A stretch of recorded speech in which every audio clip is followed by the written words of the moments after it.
இன்றைக்கி இப்போ நம்ம வாழைப்பூ வடை எப்படி செய்கிறதுன்னு நம்ம பார்க்கலாம்.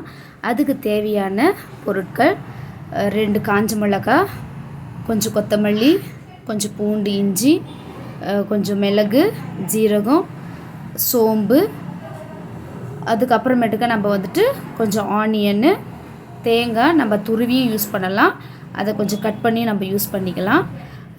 எப்படி நம்மளோட இஷ்டம்தான், எப்படி வேணாலும் நம்ம யூஸ் பண்ணிக்கலாம்.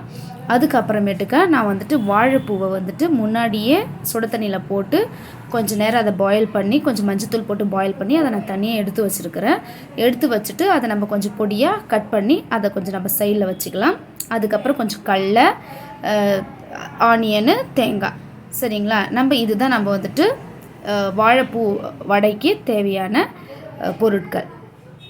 சரிங்களா? இந்த திங்ஸுங்களை வச்சு நம்ம வீட்டில் இருக்கிற திங்ஸுங்களை வச்சு குழந்தைங்களுக்கு கொஞ்சம் பிடிச்ச மாதிரி நம்ம எப்படி பண்ணுறதுன்னு பார்க்கலாம். இப்போ ஒரு இன்க்ரீடியன்ஸை நம்ம இதில் போட்டுக்கலாம். ஃபஸ்ட்டு நான் கடலையை போடுறேன். கடலை போட்டு முடிச்சிட்ட பிறகு நம்ம அதுக்கப்புறமேட்டுக்கா தேங்காயை ஆட் பண்ணுறோம். கட் பண்ணி வச்சுருக்கிற தேங்காய் நீங்கள் துருவி இருந்தால் கூட பிரச்சனை இல்லை, நம்ம துருவி கூட போட்டுக்கலாங்க. தேங்காயை கொஞ்சமாக தேங்காயை போட்டுட்டு அதுக்கப்புறமேட்டுக்கா 2 ஆனியன் கட் பண்ணி வச்சுருக்கிறேன். அந்த 2 ஆனியனை இதில் ஆட் பண்ணிக்கலாம். மிக்சியில் நம்ம ஆட் பண்ணிக்கலாம். அதுக்கப்புறமேட்டுக்கா பொடியாக கட் பண்ணி வச்சுக்கிற கொத்தமல்லி,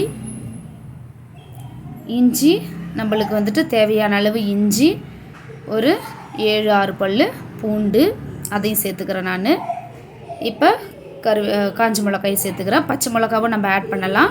பச்சை மிளகாய் இல்லைன்றதால நான் காஞ்ச மிளகாய் ஆட் பண்ணிக்கிறேங்க. நீங்கள் பச்சை மிளகாய் கூட ஆட் பண்ணிக்கலாங்க. அதுக்கப்புறம் நம்ம எடுத்து வச்சுருக்கிற சோம்பு, ஜீரகம், மிளகு எல்லாம் ஒரு டீஸ்பூன் இருந்தால் போதும்.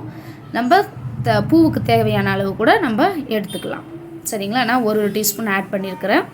அதுக்கப்புறமேட்டுக்க நான் என்ன பண்ணியிருக்கிறேன்னா, ஆல்ரெடி உங்கள்கிட்ட சொன்ன மாதிரி வாழைப்பூவை நான் பாயில் பண்ணி அதை கொஞ்சம் இதுவாக கட் பண்ணி போட்டிருக்கிறேன்.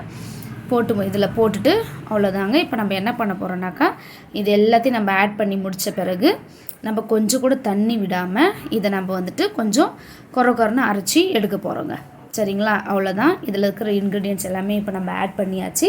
நம்ம அரைச்சி முடித்த பிறகு கூட நம்ம சால்ட்டு போட்டுக்கலாம், இல்லை இதிலே கூட நம்ம போட்டு சால்ட்டை நம்ம அரைச்சி எடுத்துக்கலாங்க. சரிங்களா?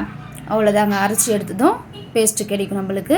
அதை நம்ம சின்ன சின்ன வடையாக தட்டி போட்டோம்னாக்கா இந்த மாதிரி அருமையான வெதவெதப்பான வடை, வாழைப்பூ வடை ரெடிங்க.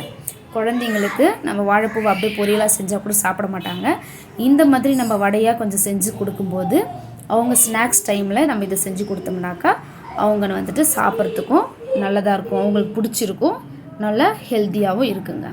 சரிங்களா? இதை ட்ரை பண்ணி பாருங்கள், கமெண்ட் பண்ணுங்கள். நல்லா இருந்துச்சுனாக்கா கமெண்ட் பண்ணுங்கள். ஜஸ்ட் இது ஒரு ட்ரையல் தாங்க, செஞ்சு பார்க்கலாம். தேங்க்யூ.